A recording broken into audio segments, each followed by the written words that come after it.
Amazing grace, how sweet the sound that saved a wretch like me. Hi, and welcome to Straight Talk About God video. I'm Jack. Before the flood, what was the world like before the flood? I mean, anyone who has seen any of the movies that depicted the people that lived before the flood saw Noah or whoever walking around in maybe long clothes and sandals. Well, not long ago, I watched the recent remake of Noah and the flood. And that's pretty much how they looked, But not only did people not look that way, the version was so far from the biblical account that it was a whole different story. There have been many volumes of work presenting evidence of an advanced civilization that existed before the flood. Steve Quayle has done an enormous amount of work reporting on how giants were abroad in the world. And these giants aren't what we want to make of them. I mean, we naturally think that, well, they're just humans that grew very big. Well, let me tell you that Goliath, at almost 10 feet tall, was a pipsqueak compared to these antediluvian giants, and even some of the giants after the flood. These giants weren't human, okay? They were the offspring of the fallen angels and human women. Try 20 feet tall, or even taller, right? And that was only one part of the world before the flood. What about the host of fallen angels that inhabited the earth? Doesn't the Bible talk about those fallen ones teaching man high technologies? Yeah. Do you suppose those angels lived in caves? Right? Like some of the movie characters? Jeremiah even talks about a time before Adam was created.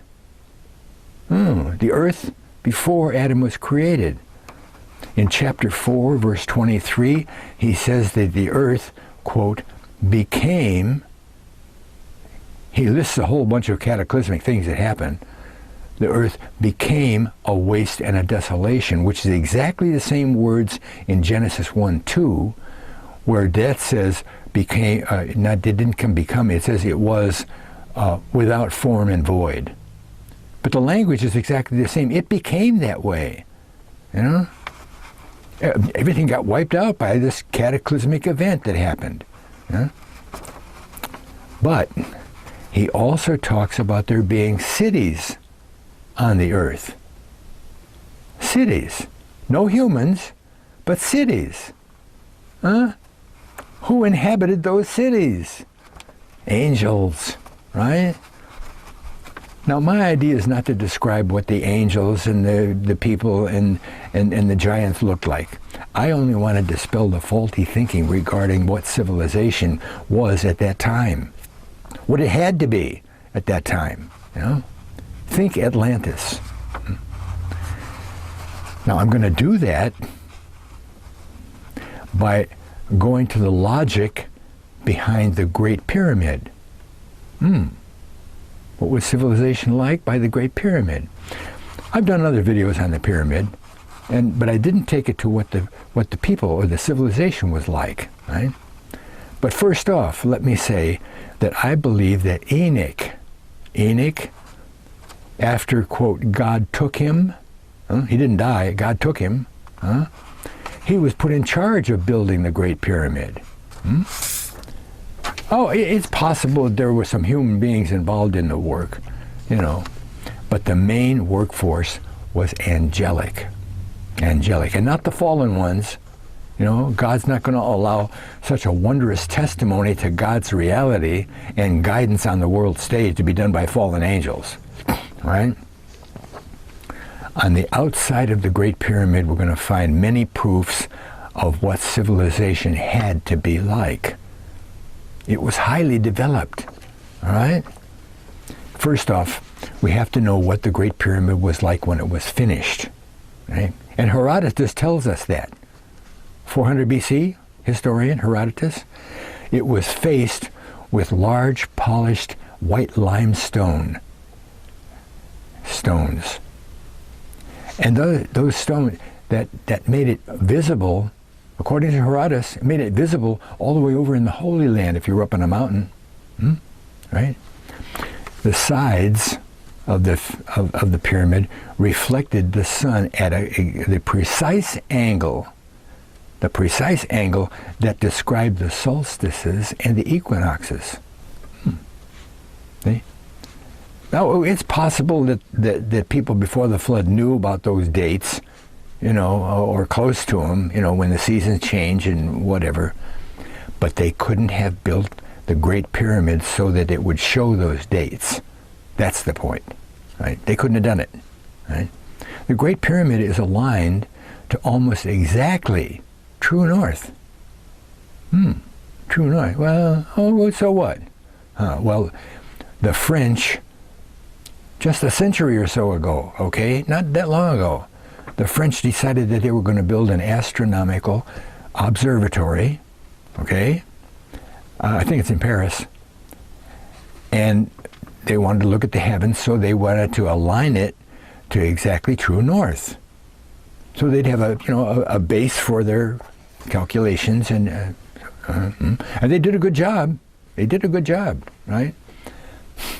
But the Great Pyramid did it even better, right? It's aligned better than the French observatory, right? It's only a few hairbreadths off of true north.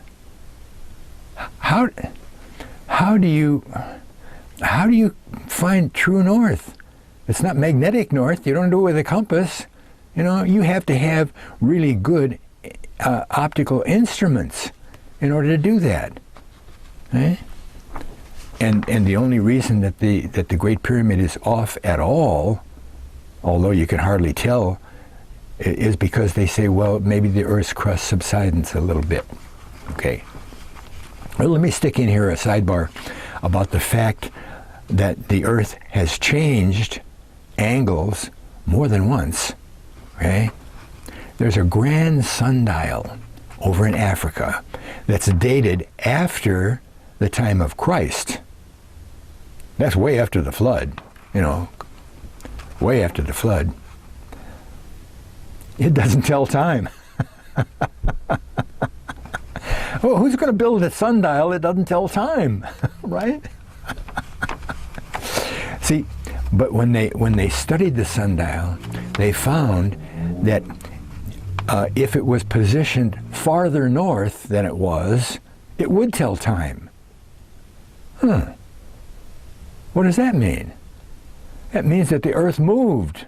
After it was built, it told time. And then the Earth moved, and now it doesn't tell time. Same thing with the pyramid, only the reverse, right? The reverse, because that means that the pyramid must be out of line before that Earth movement happened, right? And the Earth movement moved it into almost exactly true north. Right, okay. And again, this alignment couldn't even be verified until modern technology existed to do it, okay? Didn't happen in 4000 BC, okay? The pyramid was built before the flood, okay? One historian wrote that the sons of Seth, Adam's son, the sons of Seth, knowing that a cataclysm was coming, built two monuments to preserve the knowledge of the earth. And that's an important phrase for later. Preserve the knowledge of the earth. One was brick and one was stone. And I guess the one was brick was for a fire event, and the one for stone was a water event. Pyramid. Well, over the centuries, the human population of North Africa peeled off those limestone casings, right, and built other buildings and stuff with them, right, leaving the bare core stones, except for some at the very bottom that were all covered with sand and they didn't bother digging up. Okay? They didn't bother getting them up because God didn't want them to dig them up. Okay? The amazing thing is that those leftover casing stones are clearly flat from corner to corner. Well, that's not so amazing. That's the way they built those things, isn't it? Well, you'll see why it's amazing, right?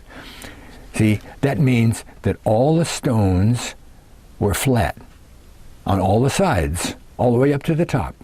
Okay? But they're all gone now except at the bottom. They're all flat, the flat sides. But around 1925, when airplanes were around, some person was flying over the Great Pyramid and looked straight down and said, "Hey, those sides are indented down at the bottom there. What is that?" So they said, "Okay, well, let's measure all that stuff." Okay? But look, the Great Pyramid is so big that at ground level, it's almost impossible to see that indent. It's over 500 feet wide, you know. You look down there and, see? Well, how can we reconcile that? The core stones were purposely built with that indent. I mean, that's a fact, you know. But then the casing stones were placed over the indent. What? Yeah. And never mind all the extra work that was involved, you know. First they have the indent, and then they have to add the flat casing stone on one side, and then put a little bulge on the inside so it fits into the... Why do all that? See, that indent proves supernatural influence. Yeah, it does. It does. When they started to take measurements of that indent, they discovered some very amazing things. Right? They found that now there are 3 different ways to measure from one side, from corner to corner. 3 different ways, right? Well, the long story short is that those 3 measurements reflected exactly, underlined exactly, the 3 ways that we measure our year. What? Anomalistic, sidereal, and solar. Wait a minute. They were built in. They're right there. They're built in. And then they were covered up. I mean, just the fact of those measurements proves that the Egyptians didn't build the Great Pyramid. Did they have the instruments to know the 3 different times, lengths of a year? What kind of knowledge and technology had to exist for that to happen? Oh, there were human beings around, but did they know such things? And that's not all about those indents. With further examination, they constructed a circle around, described by that indent. Right? The indent comes in and they said, "Oh, well, let's make a circle there and see how big a circle that is." Eh? And from that circle, they were able to determine the radius of the circle, the center point of the circle. And when they do that, then they double the radius and they get the diameter of the circle, right? Okay? Simple math, and any high school student knows that. Eh? But we have to remember that circle was so big that the indent was virtually impossible to see with the naked eye. But when they calculated the size of the circle, they came up with the circumference of the Earth.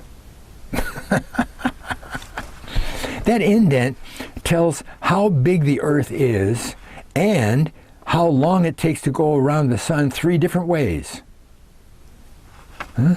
What kind of a civilization had to exist for that to happen? You know? Look at all the stories about them in the movies about Noah. He didn't have the technology. He didn't even have nails. You know. Okay, next I want to take a look at the core stones. Okay, they're very big. Some of them are 35 feet square. 5 by 7. That's huge, right? And not only that, how does one make a cut on that stone? First of all, how do you cut it? What do you do? And how do you cut it so that it takes modern optical instruments to measure how true the cut was? These stones are almost exactly true. They're out by thousandths of an inch. They're almost perfectly straight. Now, I want you to visualize a brick wall. Regular brick wall. You see the bricks and the spaces between the bricks filled with mortar, okay? And the mortar is like 3/8 of an inch thick, right? Okay? How much space is there between the stones, those huge stones of the Great Pyramid? That much space. You can't even put a knife blade between the stones, right? There's a guy in the 1800s named Al-Mamun who wanted to break into the pyramid to get the treasures of the kings, and there's nothing in there. He couldn't find the door. The door wasn't cemented in. You just push it a certain way and it opens up. He couldn't find it. The cracks were so small between the stones, he couldn't find the door. Huh? It's like somebody had a spray bottle, a spray bottle full of this mortar. They sprayed the mortar on the stone and pushed it into place. Huh? They tried to duplicate that mortar. They couldn't. They had no idea what it's made of, right? What kind of technology was necessary to mix up mortar that was only a few hairs breadth thick? Huh? Some guy stumbled out of the cave with a club one morning. Okay, just a few words about the stones of the Great Pyramid and how they were put into place. Okay, if you've done any reading on there or seen anything, you've seen this stuff. There's lots of different methods. None of the methods that we see that are suggested is possible. Humanly impossible. It wasn't impossible because they are built that way. But humans can't do that, right? Huh? But angels have the capability to move large, heavy objects with sound. Yeah. That's easy. We've been doing that for decades in the lab. Okay? They levitate stuff with sound on a small scale, a quarter or, a brownie camera or whatever, with sound. You remember the novel and the movies Dune? Dune? Well, they had devices around their neck, right?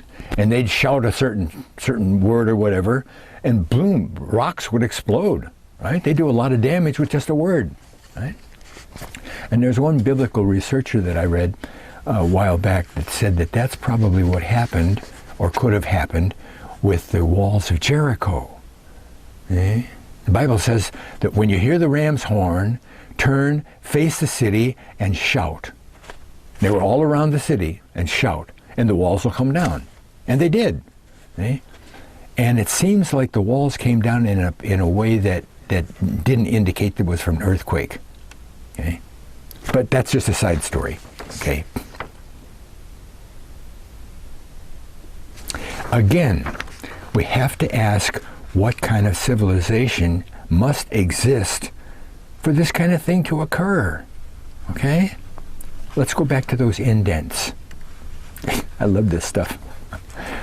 Just the fact that they exist is enough, right?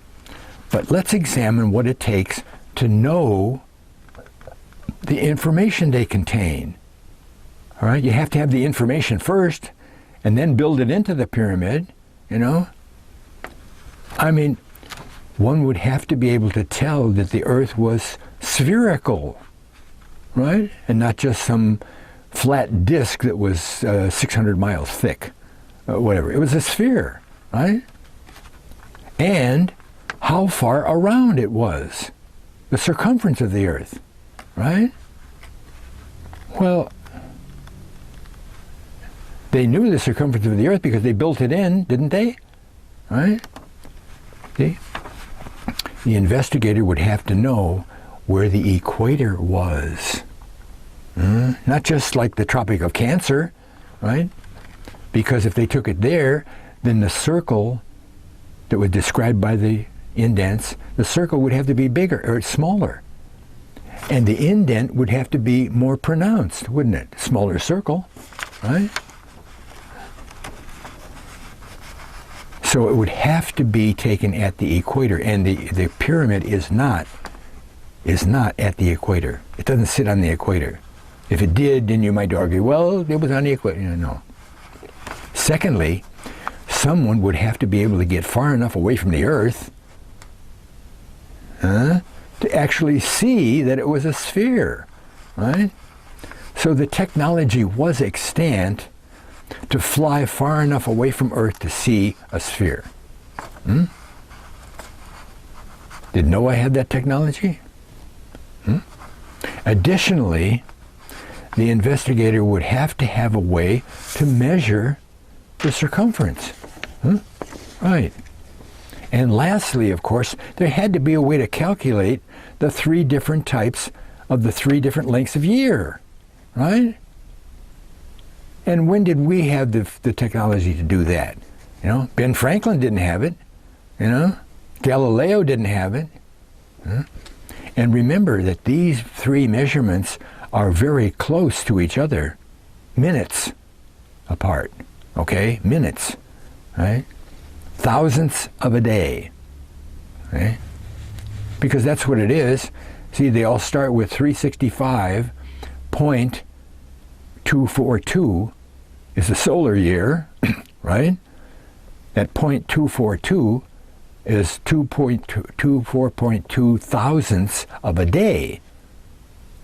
Thousandths of a day, okay? Well, I did the math on that, and here's the way you work that out. You have 365.242 is the starting point. That's the solar year.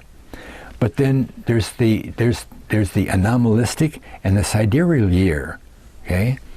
And one of them is 0.256 instead of 2.42.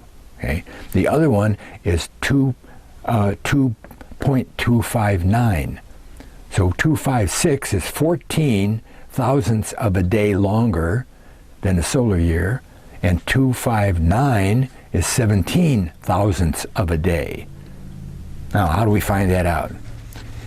We take 24 hours and divide that by 1,000. Okay? Because that's what we've got here. We got days, a 24-hour day divided into thousandths, and we come out with 0.024 thousandths. 1,000th of a day is 0.024. But then we have to multiply that by 14, don't we? And we come out with 20 minutes and 0.16. 1/72nd of a day. Okay?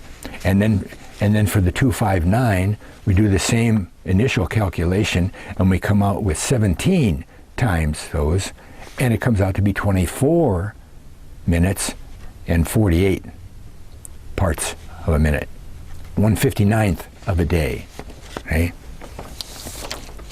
Let me show you that in this chart. See this chart here? That's the Great Pyramid, okay?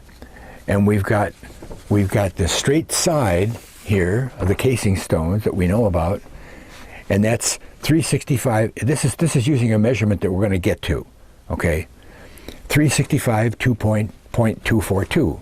Straight line from one side to the next. Got that? From A to D is 365.242.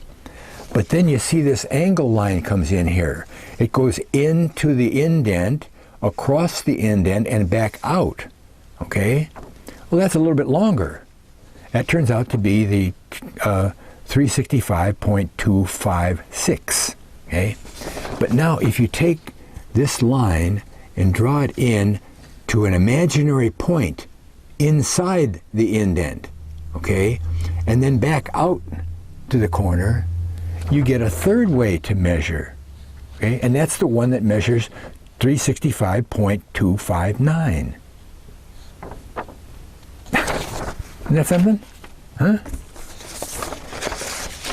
So, you have to know exactly when the Earth comes to the same position relative to the Sun, whether it's too far away or not far enough away, or the three different ways. Yeah? What kind of optical instruments had to be developed by astronomers before they could even calculate such measurements, right? Now maybe begin to see how this would be humanly impossible by people before the flood, unless they've been told or shown. Somebody knew it, otherwise it wouldn't be in the pyramid, but it wasn't a pyramid and people didn't build the pyramid. Okay. Dr. Gene Scott used to say that God put all this together so that just the science alone would prove to be supernatural to our scientific eyes. Yeah? But that time would only come when God chose to reveal it to us. Because it wasn't there when the casing stones were on. It wasn't there when the casing stones were off until somebody said, hey, wait a minute. Those sides are indented. Right? Eh? The lady named Bonnie Gaughan has done a bunch of different books on gematria, numbers, okay? And she outlines some of the numbers of the Great Pyramid that we're interested in. Okay, if one takes the Earth and sets the moon on top of it, in scale, the moon on top of the Earth, okay? You take the diameter of the Earth, and make a triangle up into the point of the moon, right? And you have an exact replica of the Great Pyramid. Because the angle of that triangle are the same exact angles as the pyramid. 51 degrees, 51 minutes. Exactly. Okay. And this relationship necessitates knowing the diameter of the Earth and the moon, right? Who knew that? Huh? Also, the base of the pyramid reflects our year. Another way that it shows the year, okay? It's a different kind of measurement, but it's still 365.242. See, in the pyramid, there are two different measurements. First one is called a pyramid inch. Pyramid inch. It's the same as our inch, okay? Except it's just a few thousandths longer. Over the millennia, I guess that inch made its way down a couple of thousandths or whatever it is. It's just a teeny bit. You probably couldn't tell the difference between the two by the naked eye, okay? Okay? But the second measurement is called a sacred cubit. And it takes that inch and makes 25 of those inches into a cubit. And as the investigators started measuring and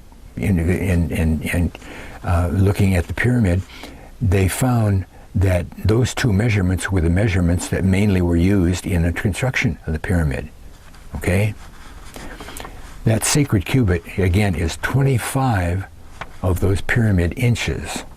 25. You know, the biblical cubit is 18 from your elbow to the end of your hand. See? But what's more amazing, I mean, that's enough, isn't it? What's more amazing is that when we multiply 365.242 by 25, the inches, right, we get 9,131.05 pyramid inches. Okay? Okay, so what? Well, there's four sides to the pyramid, right? One side is that 9,000 number. 4 times that 9,000 number comes out to be 36,524.2. 365,242. Pyramid inches. See, the pyramid is a small model of the earth itself.